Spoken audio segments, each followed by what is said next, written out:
नमस्कार, मैं नीलेश दुबे हमारे आर्या आईएएस परिवार में आप सभी का हार्दिक स्वागत करता हूं। उम्मीद करता हूं कि आप सभी लोग स्वस्थ होंगे और आप लोगों की पढ़ाई जो है बहुत ही बेहतर ढंग से चल रही होगी। जैसा कि आप सभी को पता होगा, अपने अपनी पिछली क्लासेस में शिवाजी अर्थात मराठा राजा को स्टार्ट किया हुआ था और शिवाजी के बारे में जितनी भी मुख्य बातें हो सकती थी वो हमने उनके परिचय से रिलेटेड या उनकी विजय से रिलेटेड या राज्याभिषेक से रिलेटेड जितने भी मुद्दे बन सकते थे शिवाजी से रिलेटेड वो हमने सारे देखे हुए थे। पेशवा के बारे में मैंने ऑलरेडी बताया हुआ था कि आपको आगे चल के जब मैं आधुनिक भारत के इतिहास का क्लासेस पढ़ाऊंगा तो उसमें जो मराठा टॉपिक आएगा वहाँ पर 18वीं सदी में जो देशी स्वतंत्र राज्य के अंतर्गत वहाँ पर मैं पेशवाओं के बारे में डिटेल में बताऊंगा। लेकिन अभी शिवाजी को से रिलेटेड एक मुद्दा और रह जाता है शिवाजी के प्रशासन से संबंधित। जैसा कि आप सामने देख पा रहे होंगे, शिवाजी के प्रशासन से संबंधित पहले पेपर में क्वेश्चन पूछे गए हैं। इसलिए समय को बर्बाद न करते हुए हम शिवाजी के प्रशासन से रिलेटेड कुछ लगभग आधे घंटे का मुद्दा रह गया है उसको भी देख लेते हैं और आज की क्लास में हम शिवाजी को पूरा विधि विधान से अच्छे तरीके से खत्म कर चुके होंगे। तो शिवाजी के प्रशासन से रिलेटेड सबसे पहला मुद्दा ही देखने को मिलता है कि जो कि प्रशासन था शिवाजी का, उसका जो सर्वोच्च अधिकारी कौन होता था, अर्थात प्रशासन के केंद्र में जो शिवाजी का प्रशासन था तो प्रशासन के केंद्र में सर्वोच्च अधिकारी कौन होता था। तो प्रशासन के केंद्र में सर्वोच्च अधिकारी जो होता था वो छत्रपति होता था। और छत्रपति ऑलरेडी मैंने बताया हुआ है, छत्रपति की उपाधि किसने धारण की हुई थी? शिवाजी ने धारण की हुई थी। जब उन्होंने 1674 ईस्वी में अपना राज्याभिषेक कराया हुआ था तब उन्होंने वहां पर छत्रपति की उपाधि धारण की हुई थी। अर्थात प्रशासन का जो मुख्य अधिकारी था वो कौन था? वो शिवाजी स्वयं थे। इसीलिए शिवाजी जो है हमारे प्रशासन के केंद्र बिंदु में थे। अब इसके बाद शिवाजी की मदद करने के लिए शिवाजी ने कुल 8 मंत्री अपने प्रशासन में शामिल करके रखे हुए थे। 8 मंत्री जो है शिवाजी ने प्रशासन में शामिल करके रखे हुए थे। अब ये मंत्री आज की तरीके के मंत्री नहीं थे। इनकी हैसियत जो थी वो शिवाजी के समय सचिव के रूप में थी। सचिव के रूप में इनकी हैसियत थी। ठीक है, 8 मंत्रियों की जो हैसियत थी सचिव के रूप में थी। और इन 8 मंत्रियों की जो टीम थी शिवाजी के प्रशासन में, इनको क्या बोला जाता था? इनको जो बोला जाता था अष्ट प्रधान बोला जाता था। अष्ट प्रधान। तो पहले पेपर में क्वेश्चन बना हुआ है कि अष्ट प्रधान किससे संबंधित है? तो अष्ट प्रधान जो है हमारा शिवाजी के प्रशासन से संबंधित है। ठीक है, अष्ट दिग्गज को लेकर कंफ्यूज मत होइएगा, ये अष्ट प्रधान की बात हो रही है। अष्ट प्रधान में कौन कौन शामिल थे? शिवाजी के 8 सचिव मंत्री शामिल थे। अब कौन कौन से वो 8 सचिव मंत्री थे वो देख लेते हैं पूरा डिटेल में। ठीक है, क्योंकि उनसे पेपर में क्वेश्चन बना हुआ है कि कौन कौन से मंत्री किस किस विभाग से संबंधित थे। तो अष्ट प्रधान में हमारे कौन कौन से मंत्री थे उसको हम पूरा डिटेल में समझ लेते हैं। तो अष्ट प्रधान में सबसे पहले शिवाजी की मदद करने के लिए सबसे मुख्य मंत्री इस सचिव छत्रपति के बाद जिसका नंबर आता था उसका नाम था पेशवा। आपने अच्छे से सुन रखा होगा पेशवा के बारे में, जिसके बारे में हम आगे चल के भी अभी आधुनिक भारत की क्लासेस में पढ़ेंगे। पेशवा अर्थात प्रधानमंत्री। ठीक है, प्रधानमंत्री पेशवा। तो एक तो ये था हमारा।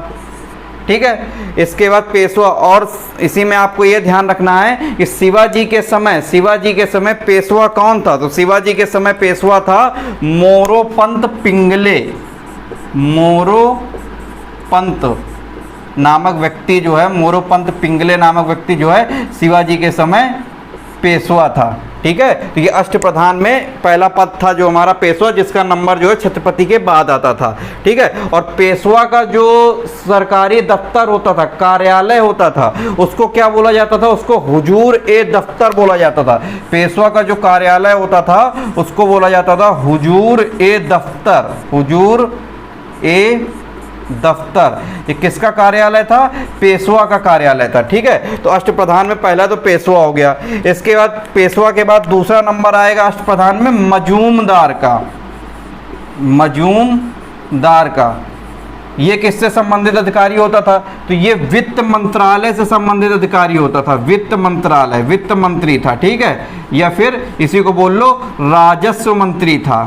राजस्व मंत्री, वित्त विभाग से संबंधित मंत्री था मजूमदार। ये दूसरे नंबर का अष्ट प्रधान मंत्री हो गया, सचिव हो गया। तीसरा मंत्री कौन था? तीसरे मंत्री का नाम था सुरुनवीस। सुरुनवीस। ये किससे संबंधित मंत्री था? तीसरा वाला ये सुरुनवीस, ये जो मंत्री था ये शाही पत्राचार से संबंधित मंत्री था। शाही पत्राचार, जो कि दरबार में शाही पत्राचार से संबंधित मुद्दे होते थे, वो सुरुनवीस देखता था। सुरुनवीस के बाद जो है अगला जो अष्टप्रधान के अंतर्गत मंत्री निकल के आएगा उसका नाम था वाकिया नवीस। वाकिया नवीस। तो वाकिया नवीस का जो क्या कार्य था, वाकिया नवीस क्या देखता था? ये दरबारी कार्यवाही से रिलेटेड मंत्री था। दरबारी कार्यवाही से रिलेटेड मंत्री था हमारा वाकिया नवीस। और इसके साथ साथ वाकिया नवीस का एक काम और था, गुप्तचरों का जो प्रधान था वो भी कौन था? वाकिया नवीस ही था। गुप्तचर प्रधान भी कौन था? वाकिया नवीस ही था। तो ये 4 मंत्री अष्टप्रधान के अंतर्गत हो गए। इसके बाद 5वां मंत्री कौन देखने को मिलता है? 5वें मंत्री में एक नाम आता है दबीर, या फिर इसी को सुमंत भी बोलते हैं। सुमंत, दबीर या फिर इसी को सुमंत भी बोलते हैं। ये किस विभाग से संबंधित मंत्री था? तो ये विदेश मंत्रालय देखता था, विदेश विभाग देखता था। तो विदेश विभाग से संबंधित मंत्री था। ये हमारा 5वां हो गया। इसके बाद 6ठा मंत्री हमारा अष्टप्रधान के अंतर्गत देखने को मिलता है सर ए नौबत। सर ए नौबत कौन था? जो कि सेना होती थी शिवाजी की, उसका जो सेनापति होता था, उसका जो मुखिया होता था सेनापति सेना का, उसको सर ए नौबत बोला जाता था। और शिवाजी के समय सर ए नौबत के पद पर कौन व्यक्ति आसीन था? ठीक है, शिवाजी के समय सर ए नौबत पद पर कौन सा व्यक्ति आसीन था? उसका नाम था हम्बीर राव मोहिते। उस व्यक्ति का नाम था हम्बीर राव मोहिते। ठीक, तो ये 6ठा अष्टप्रधान के अंतर्गत अधिकारी हो गया। इसके 7वें अधिकारी में नाम आता है हमारा दानाध्यक्ष का, अर्थात पंडित राव का। पंडित राव, जिसको दानाध्यक्ष भी बोलते थे, अर्थात धार्मिक मामलों से रिलेटेड मुद्दे जो देखता था, दान दक्षिणा से रिलेटेड मुद्दे जो देखता था, उसको, ये हमारा 7वां अष्टप्रधान से संबंधित मंत्री हो गया। इसके बाद अष्टप्रधान में 8वां मंत्री कौन सा देखने को मिलता है? तो 8वें मंत्री के अंतर्गत एक मंत्री का नाम निकल के आता है, उसको बोलते हैं न्यायाधीश, जो न्याय से संबंधित मामले देखता था। ठीक है, न्यायाधीश जो न्याय से संबंधित मामले देखता था। तो ये देखिए अष्टप्रधान के अंतर्गत कितने 8 मंत्री, 8 सचिव जो हमारे देखने को मिलते हैं, जो कि शिवाजी के प्रशासन में मदद करते थे, और शिवाजी जो खुद जो है प्रशासन के केंद्र में थे। कौन कौन से 8 मंत्री, ये नाम आपको याद रखने हैं, उनके विभाग को भी याद रखना है कि किस किस विभाग से संबंधित थे। तो पेशवा जो शिवाजी के समय कौन था? मोरोपंत पिंगले। पेशवा अर्थात प्रधानमंत्री, जिसका नंबर जो है छत्रपति के बाद ही आता था। इसके बाद दूसरा जो है मजूमदार, जो कि वित्त मंत्री या राजस्व मंत्री था। तीसरा हमारा सुरुनवीस, जो कि शाही पत्राचार संबंधित मंत्री था। चौथा हमारा वाकिया नवीस, जो कि दरबारी कार्यवाही संबंधित मंत्री था और साथ साथ गुप्तचर का प्रधान भी था। इसके 5वें मंत्री में अष्टप्रधान के अंतर्गत नाम निकल के आता है दबीर या फिर सुमंत, जो कि विदेश विभाग देखता था। 6ठा मंत्री जो है हमारा अष्टप्रधान के अंतर्गत देखने को मिलता है सर ए नौबत, जो कि सेनापति था सेना का, और शिवाजी के समय जो हमारा कौन सा सर ए नौबत पद पर था? तो उसका नाम था हम्बीर राव मोहिते। ठीक है, इसके बाद 7वां जो है हमारा इसमें व्यक्ति देखने को मिलता है अष्टप्रधान के अंतर्गत पंडित राव या दानाध्यक्ष, जो कि धार्मिक मामलों से रिलेटेड मुद्दे देखता था। इसके बाद 8वां जो है अष्टप्रधान के अंतर्गत देखने को मिलता है न्यायाधीश, जो कि न्याय से रिलेटेड मामले को देखता था। तो ये अष्टप्रधान से रिलेटेड बातें हो गई। इसके बाद शिवाजी ने सार्वजनिक कार्यों को करने के लिए कुछ सार्वजनिक विभाग की भी स्थापना की हुई थी, उसको देख लेते हैं। शिवाजी ने प्रशासन के अंतर्गत सार्वजनिक कार्यों को देखने के लिए सार्वजनिक विभाग की भी स्थापना की हुई थी। तो कितने सार्वजनिक विभाग की स्थापना शिवाजी ने करी हुई थी? तो कुल 18 विभागों की स्थापना शिवाजी ने करी हुई थी। ठीक है, इसके अलावा एक पहले क्वेश्चन आईएएस में पूछा गया है चिटनिस वर्ड देखिए थोड़ा सा अजीब है, चिटनिस, इससे रिलेटेड क्वेश्चन आईएएस में पहले पूछा गया है, जो कि अब पीसीएस में भी पूछे जाने की पूरी संभावना है। चिटनिस किससे रिलेटेड व्यक्ति था? चिटनिस जो है शिवाजी के प्रशासन में जो कि निजी सचिव था, निजी सचिव से रिलेटेड जो व्यक्ति था उसको जो है चिटनिस बोला जाता था शिवाजी के प्रशासन में। तो निजी सचिव को जो है शिवाजी के प्रशासन में चिटनिस बोला जाता था। इसके साथ साथ शिवाजी के प्रशासन में कुछ प्रशासनिक इकाइयां भी देखने को मिलती हैं। शिवाजी के प्रशासन में कुछ प्रशासनिक इकाइयां भी हमको देखने को मिलती हैं। कौन कौन सी वो प्रशासनिक इकाइयां हैं उनके बारे में चर्चा कर लेते हैं।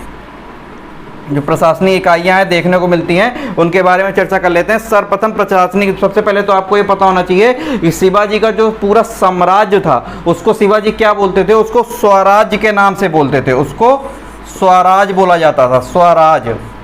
स्वराज क्या था? स्वराज जो था हमारा शिवाजी का जो है साम्राज्य जो था उसको पूरा उसको स्वराज बोला जाता था। स्वराज के बाद अगला नाम आएगा प्रांत का, अर्थात जो पूरा स्वराज्य था शिवाजी का वो किस में बटा होता था? वो प्रांतों में बटा होता था। और प्रांतों का जो मुखिया होता था उसको क्या बोलते थे? सर ए कानून बोला जाता था। जो प्रांतों का मुखिया होता था उसको सर ए कानून बोला जाता था। ठीक है। प्रांत किस में बटे होते थे? प्रांत जो है जिला में बटे होते थे। जिला अर्थात महल। ठीक है, जिला अर्थात महल। ठीक है, तो जिला के जो प्रमुख हैं अर्थात महल के प्रमुख को क्या बोला जाता था? महल के प्रमुख को महलदार बोला जाता था। ठीक, इसके बाद जिला किस में बटे होते थे? जिला जो है हमारे परगना में बटे होते थे। परगना में बटे होते थे। परगना के प्रमुख को बोला जाता था मामलातदार। परगना के प्रमुख को मामलातदार बोला जाता था। इसके बाद परगना किस में बटे होते थे? परगना जो है हमारे तरफ में बटे होते थे। परगना जो है हमारे तरफ में बटे होते थे और तरफ जो है हमारा मौजा में बटे होते थे। तरफ जो है हमारे मौजा में बटे होते थे। मौजा अर्थात गांव। ठीक है, मौजा अर्थात गांव। और जो मौजा का जो हमारा मुख्य प्रमुख होता था, मौजा का प्रमुख जो होता था उसको हम पाटिल बोलते थे। तो शिवाजी के समय जो देखिए 6 ये प्रशासनिक इकाइयां देखने को मिलती हैं। एक स्वराज जो शिवाजी का पूरा साम्राज्य था उसको स्वराज बोला जाता था। स्वराज जो है प्रांतों में बटे होते थे। प्रांतों का मुखिया को सर एक कानून बोला जाता था। प्रांत जो थे हमारे जिला में बटे होते थे अर्थात महल में बटे होते थे और महल के मुखिया को प्रमुख को जो है महलदार बोला जाता था। जिला जो है हमारे परगना में बटे होते थे। परगना के जो है मुखिया को मामलातदार बोला जाता था। इसके बाद तरफ, परगना जो है हमारे तरफ में बटे होते थे। तरफ जो है हमारे मौजा में बटे होते थे और मौजा को गांव बोला जाता था। इसका मुखिया जो है पाटिल कहलाता था। तो ये शिवाजी के समय कुछ प्रशासनिक इकाइयां देखने को मिलती हैं। इसके साथ साथ शिवाजी ने नौसेना शक्ति को भी अपने प्रशासन में शामिल किया हुआ था। ठीक है, नौसेना शक्ति को क्यों शामिल किया हुआ था? कौन नौसेना शक्ति को संरक्षक प्रोवाइड करते थे? कौन नौसेना शक्ति के प्रमुख थे? कौन सा इंजीनियर रखा हुआ था? वो देख लेते हैं। शिवाजी ने अपने प्रशासन में नौसेना शक्ति को भी शामिल किया हुआ था। अब नौसेना शक्ति का सबसे पहले तो आपको देखिए प्रमुख पता होना चाहिए। शिवाजी के समय नौसेना शक्ति का प्रमुख कौन था, मुखिया कौन था? तो नौसेना शक्ति के प्रमुख को जो है सरखेल बोला जाता था प्रशासन में। ठीक है, सरखेल कौन था? नौसेना शक्ति का प्रमुख था। इसके बाद नौसेना शक्ति को संरक्षण कौन प्रदान करता था? अर्थात ये जो शक्ति थी फैली हुई थी इनकी रक्षा कौन करता था? किसके संरक्षण में ये नौसेना शक्ति शिवाजी के प्रशासन में बनी हुई थी? तो एक लोकल व्यक्तियों का, लोकल क्षेत्रों का ग्रुप था। कुछ व्यक्तियों ने मिलकर ग्रुप बनाया हुआ था। उस ग्रुप का नाम था अंगरिया ग्रुप। तो अंगरिया ग्रुप के लोगों ने ही नौसेना शक्ति को संरक्षण प्रदान किया हुआ था। तो अंगरिया नौसेना शक्ति को किन लोगों ने संरक्षण प्रदान किया हुआ था? अंगरिया नामक व्यक्तियों ने, ग्रुप ने नौसेना शक्ति को शिवाजी की संरक्षण प्रदान किया हुआ था। इसके बाद नौसेना की जरूरत क्या पड़ गई शिवाजी को प्रशासन में शामिल करने के लिए? तो एक जंजीरा के सिद्धियों से सुरक्षा के लिए, जंजीरा अर्थात बंबई के पास पड़ता है जंजीरा के सिद्धियों से सिद्धि कुछ लोकल व्यक्तियों का ग्रुप है जंजीरा के, तो जंजीरा के सिद्धियों से अपने मराठा राज्य की सुरक्षा के लिए इन्हें नौसेना शक्ति की जरूरत पड़ जाती है शिवाजी को, और नौसेना शक्ति को ये स्थापित कर देते हैं। और ये सिद्धि जो थे बेसिकली, ये जो सिद्धि लोग थे ये बेसिकली मुगलों के सपोर्टर थे, मुगलों के सहयोगी थे। जब मुगलों के सहयोगी थे तो सीधी सी बात है मराठों पर तो अटैक करेंगे ही, तो इन्हीं से सुरक्षा के लिए शिवाजी ने नौसेना शक्ति की स्थापना की हुई थी। इसके बाद जब नौसेना शक्ति की स्थापना की हुई थी तो इसके शिवाजी ने नौसेना शक्ति में ही एक पुर्तगाली इंजीनियर को भी रखा हुआ था, पुर्तगाली इंजीनियर जिसने कई सारे युद्ध पोतों का निर्माण किया हुआ था शिवाजी के प्रशासन के लिए, नौसेना शक्ति में शामिल करने के लिए। तो पुर्तगाली इंजीनियर कौन था जो कि नौसेना शक्ति में शामिल था शिवाजी के लिए, शिवाजी के प्रशासन में? तो उस पुर्तगाली इंजीनियर का नाम है, नाम थोड़ा सा अटपटा है, थोड़ा सा ध्यान से लिखिएगा और पढ़िएगा, जुबान चलाते रहिएगा। रू लैताब, लैला नहीं लैताब, रू लैताब ह्यूपेगस,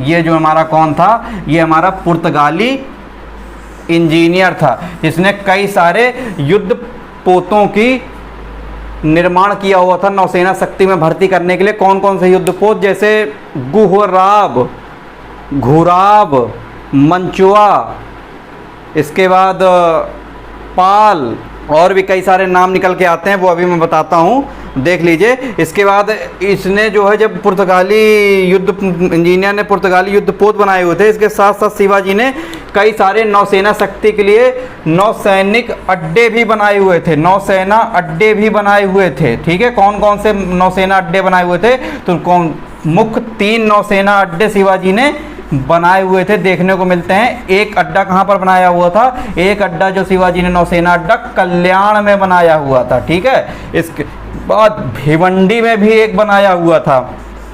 भिवंडी, जो लोग मुंबई गए होंगे उन्होंने इन सबका नाम सुन रखा होगा। भिवंडी में भी बनाया हुआ था। और एक बहुत ही प्रमुख नौसेना अड्डा जो शिवाजी ने बनाया हुआ था वो कोलाबा में बनाया हुआ था,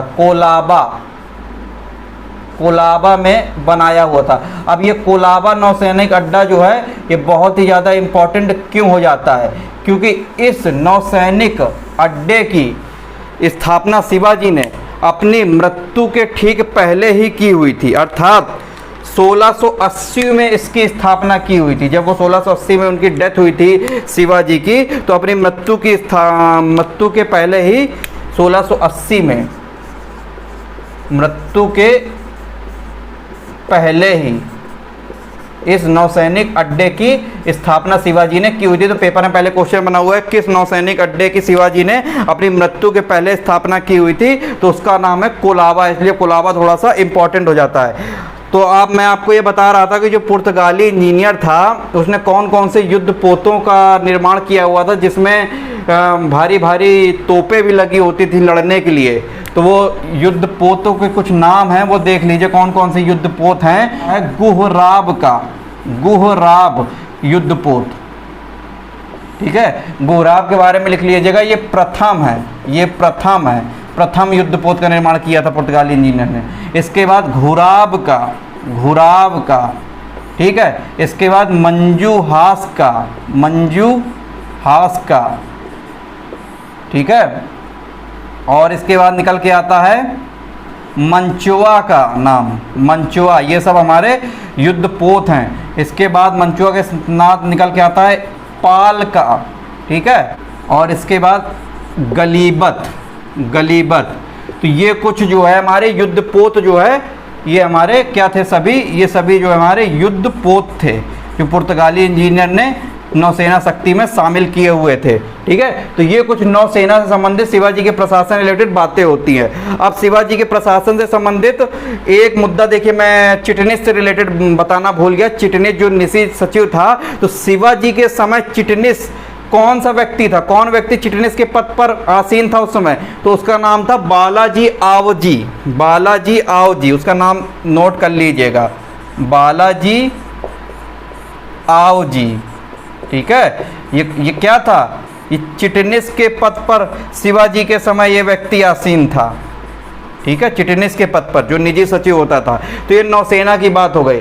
इसके बाद शिवाजी के जो सेना थी, शिवाजी के सेना में जो है हमारे कुछ स्थायी घुड़सवार भी शामिल थे, कुछ अस्थायी घुड़सवार भी शामिल थे। तो जो शिवाजी की सेना थी, जो स्थायी घुड़सवारों को, शिवाजी के सेना में जो स्थायी घुड़सवार थे उनको बारगीर या फिर पगा बोला जाता था, और जो कि अस्थायी घुड़सवार थे उनको जो बोला जाता था सिलेदार बोला जाता था। इसके साथ शिवाजी की जो सेना थी उसको पाइक बोला जाता था। ठीक है, शिवाजी की जो सेना थी उसको पाइक बोला जाता था। अब शिवाजी के प्रशासन में जो मराठा सेना थी उसको क्या बोला जाता था, वो मैंने आपको ऑलरेडी बताया। जो मराठा सेना थी उसको पाइक बोला जाता था, बाइक नहीं है, पाइक है। जो कि दशहरा के बाद, दशहरा जो हमारा त्यौहार होता है, दशहरा होने के बाद अपने अपने अभियानों के लिए निकलती थी।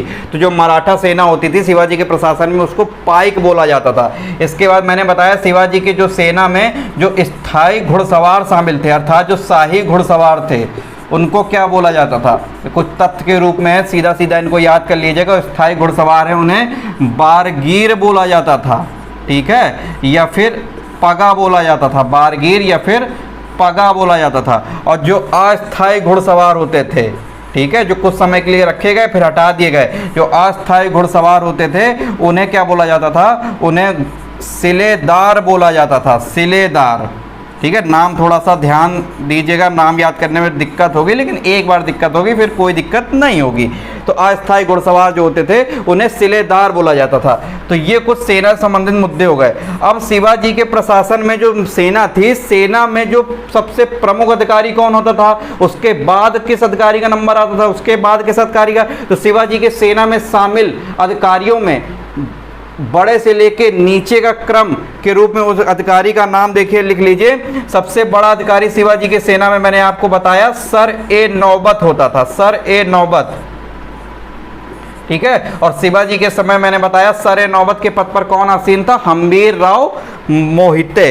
ठीक है, तो सर ए नौबत जो है शिवाजी के सेना में सबसे बड़ा अधिकारी होता था, अर्थात सेनापति होता था। सर ए नौबत के बाद अधिकारी का नाम आता था, उसका नाम था सप्त हजारी।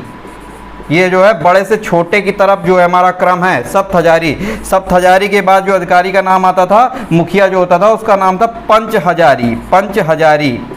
सप्त हजारी, इसके बाद पंच हजारी, इसके बाद एक हजारी। ठीक है, ये सेना में शामिल अधिकारियों का क्रम से क्रम है उनका। एक हजारी, एक हजारी के बाद नंबर आता था जुमलादार का, जुमलादार का। जुमलादार के बाद व्यक्ति किसका नाम आता था, जुमलादार के बाद हवलदार का नाम आता था, हवलदार का। हवलदार के बाद नाम आता था नायक का। ठीक है, नायक का। और नायक के बाद नाम आता था सैनिक का, अर्थात एक सैनिक, अंतिम। ठीक, तो यहाँ पर ये ध्यान देंगे, ये जो है बड़े से छोटा का क्रम है। सबसे बड़ा सर ए नौबत और सबसे छोटा जो है सैनिक में एक सैनिक, वो आपको पता ही है। और ये नायक के लिए याद रखिएगा, ये नायक जो है ये कितने सैनिकों को लीड करता था, ये लगभग 9 सैनिकों को लीड करता था। ठीक है, नायक के लिए, और एक सैनिक सबसे अंतिम।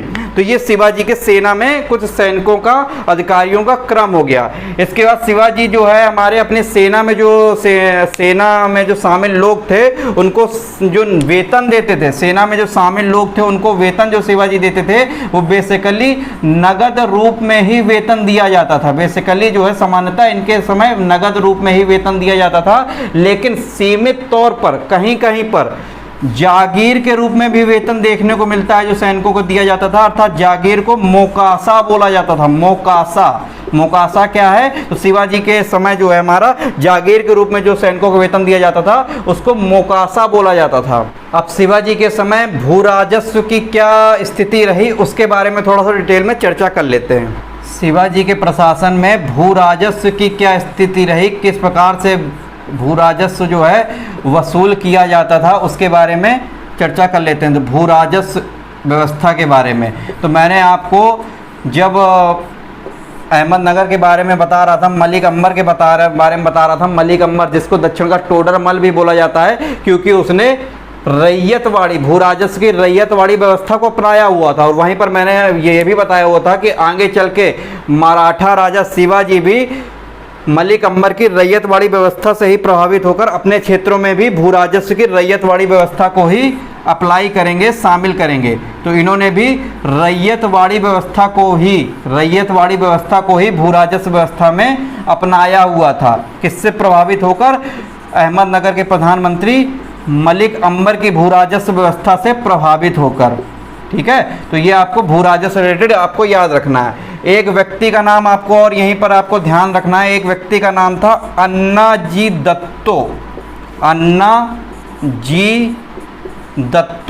अन्नाजी दत्तो के माध्यम से शिवाजी ने जो भूमि थी उसकी पैमाइश करवाई हुई थी। ठीक है, भूमि की पैमाइश जो है हमारी शिवाजी ने किसके माध्यम से करवाई हुई थी? तो अन्नाजी दत्तो के माध्यम से शिवाजी ने भूमि की पैमाइश करवाई हुई थी। इसी में भू राजस्व व्यवस्था के अंतर्गत ही दो अदर व्यक्तियों का नाम भी देखने को मिलता है। मुख्य दो व्यक्ति, उनका नाम देखिए, देख लीजिए कौन कौन से वो दो व्यक्ति थे। एक व्यक्ति का नाम था कुलकर्णी और एक व्यक्ति का नाम था पटेल। ठीक है, व्यक्ति क्या मतलब इस पद पर कौन, मतलब इन व्यक्तियों को बोला जाता था। कुलकर्णी कौन था? जो भू राजस्व का जितना भी भू राजस्व वसूल किया गया है उसका जो ब्यौरा रखता था। तो भू राजस्व ब्यौरा रखने वाले व्यक्ति को क्या बोला जाता था? कुलकर्णी बोला जाता था, भू राजस्व ब्यौरा। ठीक है, और भू राजस्व की जो वसूली करता था, भू राजस्व की जो वसूली करता था उस व्यक्ति को बोला जाता था पटेल। पटेल के पद पर आसीन होता था। तो भू राजस्व वसूली करता था। और ये जो भू राजस्व है ये बेसिकली किस रूप में वसूला जाता था? तो भू राजस्व जो है बेसिकली नगद या फिर वस्तु के रूप में वसूला जाता था। नगद या फिर वस्तु के रूप में वसूला जाता था। एक यहाँ पर और मुद्दा आप ध्यान देंगे कि दो व्यक्तियों को याद रखेंगे। मिरासदार, शिवाजी के प्रशासन में किसको बोला जाता था? मिरासदार। तो मिरासदार जो पुश्तैनी भूस्वामी होते थे, जो हमारे पुश्तैनी भूस्वामी होते थे उन्हें मिरासदार बोला जाता था शिवाजी के प्रशासन में, भूस्वामी। ठीक है, पुश्तैनी भूस्वामी को मिरासदार बोला जाता था। और एक टर्म आपको और याद रखना है, आगाऊ। देखिए नाम थोड़े से अजीब हैं जो जल्दी भूलेंगे, लेकिन एक दो बार दोहराएंगे याद हो जाएगा। आगाऊ किससे संबंधित था? कृषि ऋण से संबंधित था। ठीक है, जो कि किसानों को कृषि करने के लिए मराठों की तरफ से अर्थात शिवाजी की तरफ से जो ऋण दिया जाता था, लोन दिया जाता था कृषि करने के लिए, उसको क्या बोला जाता था शिवाजी के प्रशासन में? उसको आगाऊ बोला जाता था। अब ये आपने भू राजस्व से संबंधित बातें देख ली। अब आपको एक चीज और यहाँ पे ध्यान रखनी है कि शिवाजी ने जो है लगभग प्रारंभ में कितने % भू राजस्व वसूल किया हुआ था? तो प्रारंभ में शिवाजी ने लगभग 33% भू राजस्व वसूल किया हुआ था। और बाद में आगे चलकर शिवाजी ने लगभग 40% तक भू राजस्व वसूल किया हुआ था। तो इसी भू राजस्व वसूल करने के बात को लेकर एक व्यक्ति हैं, उनका नाम है फ्रायर। इन्होंने शिवाजी के राजस्व प्रशासन की आलोचना की हुई थी। फ्रायर नामक व्यक्ति ने, तो पेपर में पहले क्वेश्चन बना हुआ है कि किस एक व्यक्ति ने शिवाजी के भू राजस्व प्रशासन की आलोचना की हुई थी, क्योंकि शिवाजी ने प्रारंभ में 33% और बाद में लगभग 40% तक भू राजस्व नगद या फिर वस्तु के रूप में वसूल किया हुआ था। तो उसी की आलोचना जो है फ्रायर नामक व्यक्ति ने की हुई थी। अब देखने वाली बात यह है कि भू राजस्व जरूर शिवाजी वसूल कर रहे हैं, लेकिन शिवाजी को ज़्यादा आय जो देखी जाए अगर एक मामले से इनके प्रशासन में, तो ज़्यादा आय यहाँ से नहीं होती थी। भू राजस्व से शिवाजी को ज़्यादा आय नहीं होती थी, बल्कि सबसे ज़्यादा आय शिवाजी को 2 करों से होती थी। 2 इनके समय एक कर थे, उसका नाम था, एक का नाम था चौथ नामक कर वसूल किया जाता था, और एक का नाम था सरदेश मुखी। उसके बारे में चर्चा कर लेते हैं। भू राजस्व से शिवाजी को जो है ज़्यादा आय नहीं होती थी। भू राजस्व से ज़्यादा आय नहीं होती थी। तो इनको सबसे ज़्यादा आय किससे होती थी? तो इनको जो आय होती थी वो सबसे ज़्यादा मैंने बताया चौथ से होती थी और इसके साथ साथ सरदेशमुखी से होती थी। अब ये क्या थे? चौथ और सरदेशमुखी क्या थे? इसको लोग समझ नहीं पाते, इन दो टर्म को रट लेते हैं। तो आज इसको थोड़ा सा अच्छे से ध्यान में समझिएगा और हमेशा के लिए कन्फ्यूजन आपका दूर कर दूंगा। एक चौथ और दूसरा जो है सरदेशमुखी। सरदेशमुखी। तो सबसे पहले तो आपको इन दोनों के बारे में दो चीज़ें याद रखनी है। चौथ, जैसा कि नाम, चौथ जो है कितना वसूल किया जाता था शिवाजी के प्रशासन के अंतर्गत? तो 1/4 हिस्सा, आय का 1/4 हिस्सा वसूल किया जाता था। और सरदेशमुखी जो है हमारा कितना वसूल किया जाता था? ये आय का लगभग 10% वसूल किया जाता था। ठीक, ये दो चीज़ें आपको याद रखनी है। अब चौथ जो है हमारा किन से वसूल किया जाता था? मान लीजिए इधर पे ये हमारा शिवाजी का ये मराठा क्षेत्र है, ठीक है। तो और इसके अलावा इधर पे अन्य क्षेत्र हैं, इधर पे अन्य क्षेत्र हैं, इधर पे अन्य क्षेत्र हैं। तो इन क्षेत्रों पर शिवाजी अटैक ना करें, अर्थात इन क्षेत्रों पर अटैक करके इनके किलों को ना जीतें, तो ये क्षेत्र जो है अपने आप अपनी आय का 1/4 हिस्सा शिवाजी को चौथ के रूप में भिजवा दिया करते थे। ठीक है, ये अलग अलग जो क्षेत्र हैं, जो मराठा क्षेत्र के बाहर जो क्षेत्र थे अलग अलग, वो जो अपनी आय का 1/4 हिस्सा जो है शिवाजी के राज्य में पहुंचा दिया करते थे, उसी को चौथ बोला जाता था। ठीक, तो ये चौथ आपको पता चल गया। और जिन क्षेत्रों से, जिन राज्यों से ये चौथ वसूल किया जाता था, उन राज्यों को या उन क्षेत्रों को मुगलई बोला जाता था। ठीक है, मुगलई किसको बोला जाता था? जिन राज्यों में वसूल किया जाता था और जो चौथ जो देते थे शिवाजी को, वो आश्वस्त होते थे कि अब शिवाजी जो है उन पर आक्रमण नहीं कर देंगे, अर्थात मराठों की तरफ से अब उन पर कोई भी आक्रमण नहीं किया जाएगा। चौथ का सीधा सा मतलब कि जो भी राज्य या जो भी क्षेत्र जो है शिवाजी को चौथ देंगे, तो इस बात के लिए बिल्कुल आश्वस्त हो जाएं कि अब शिवाजी उन पर आक्रमण नहीं करेंगे। अब सरदेशमुखी को लेकर क्या कंफ्यूजन बनता है? तो सरदेशमुखी को लेकर आपको यह ध्यान देना है। देखिए, ये जैसे ये मराठा क्षेत्र है, ये मराठा क्षेत्र है। अब शिवाजी ने कुछ क्षेत्रों पर अलग अलग हमला किया, कुछ किलों को जीता, तो अब मराठा क्षेत्र देखिए धीरे धीरे बड़ा हो रहा है। ठीक है, धीरे धीरे बड़ा हो रहा है। ये हमारा मूल मराठा क्षेत्र था। तो ये जो मराठा क्षेत्र के बाद, ये तो मूल मराठा क्षेत्र हो गया। इसके बाद जो ये जो विजित क्षेत्र हैं, जो कि मराठा में शामिल कर लिए गए, तो शिवाजी ने बोला कि जो विजित क्षेत्रों के जो मुखिया हैं, आप ही शासन करो, हमें शासन नहीं करना है, लेकिन आपकी गिनती जो है अब मराठा क्षेत्र के अंतर्गत हो रही है, इसीलिए आप जो है हमें समय समय पर सरदेशमुखी अर्थात अपनी आय का 10% भिजवाते जाइए। अब सरदेशमुखी वर्ड को थोड़ा सा समझ लीजिए। देशमुखी, ये देशमुखी देख रहे हैं, देशमुखी का मतलब होता है मुखिया, अर्थात शिवाजी ने जो इन क्षेत्रों के जो अलग अलग मुखिया थे, इनको हराया हुआ था और अपने मराठा क्षेत्र में शामिल किया हुआ था, तो वो जो हो गए वो हमारे देशमुख हो गए। ये जो मुखिया हैं हमारे, ये देशमुख हो गए। अब इन क्षेत्रों को भी शिवाजी ने जीत लिया, अर्थात ये मुखिया जो देशमुख हैं ये शिवाजी के ही अधीन हो गए। ठीक है, तो अब ये जो है इन मुखियों का भी शिवाजी बॉस हो गए, अर्थात देशमुख का भी सर हो गए, सर देशमुख हो गए, अर्थात देशमुख के भी मुखिया हो गए अब शिवाजी। तो उसी वही जो सर देशमुख जो वसूल किया जाता था, लगभग 10% वसूल किया जाता था। ये आपको चौथ और सर देशमुख आपको समझ में आएगा कि ये जो दो नामक टैक्स जो है, कर जो है शिवाजी वसूल करते थे अपने प्रशासन में। और आपको एक चीज और याद रखनी है, इसी चौथ से प्रभावित होकर, इसी चौथ से आगे प्रभावित होकर सिखों ने राखी प्रथा को चलाया हुआ था। अर्थात सिखों ने जो कुछ गांव होते थे उनको सुरक्षा के बदले उनको सुरक्षा प्रदान करते थे, तो सिखों ने राखी प्रथा को चलाया हुआ था इसी चौथ से प्रभावित होकर। तो ये आपको चीज़ें ध्यान रखनी है। तो ये शिवाजी के बारे में सारी बातें हमने आपको बता दी। इसी चौथ और सर देशमुख से रिलेटेड आपको एक चीज़ और याद रखनी है। एक इतिहासकार हैं स्मिथ, जो समय समय पर आकर अपनी टांग बीच बीच में अड़ाया करते हैं, वो आपको मैंने कई बार बताया।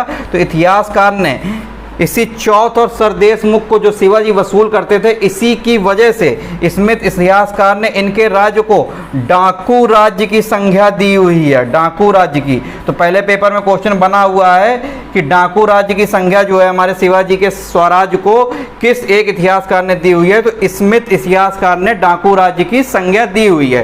तो ये जो है हमारे शिवाजी के प्रशासन से संबंधित मुद्दा भी पूरी तरीके से हमने फिनिश कर लिया। अब बात आती है पेशवाओं के बारे में, और ऑलरेडी मैंने संभाजी के बारे में आपको थोड़ा सा, जब मैं औरंगजेब पढ़ा रहा था, मैंने बताया हुआ था उस समय कि संभाजी ने जो है औरंगजेब के पुत्र मोहम्मद अकबर को शरण दी हुई थी और उसके बाद उसको फांसी पर उसको चढ़ा दिया जाता है, ईटीसी बातें। तो आगे चल के हम सारी चर्चाएं करेंगे, अभी जब आधुनिक भारत पढ़ाएंगे वहां पर हम आपको पेशवाओं के बारे में पूरा डिटेल में बताएंगे। तो जितना भी शिवाजी से रिलेटेड, मराठा से रिलेटेड यहाँ पर बनना चाहिए था मध्यकालीन इतिहास में, मैंने पूरा बता दिया। इससे बाहर एक भी क्वेश्चन नहीं जाएगा। उम्मीद करता हूँ जो है आज की क्लास बहुत ही बेहतरीन ढंग से आपको समझ में आई होगी, और सारा एक एक चीज़ विधि विधान से हम लोग पढ़ रहे हैं। ये मान लीजिए कि आपसे अच्छी तैयारी किसी की नहीं होगी।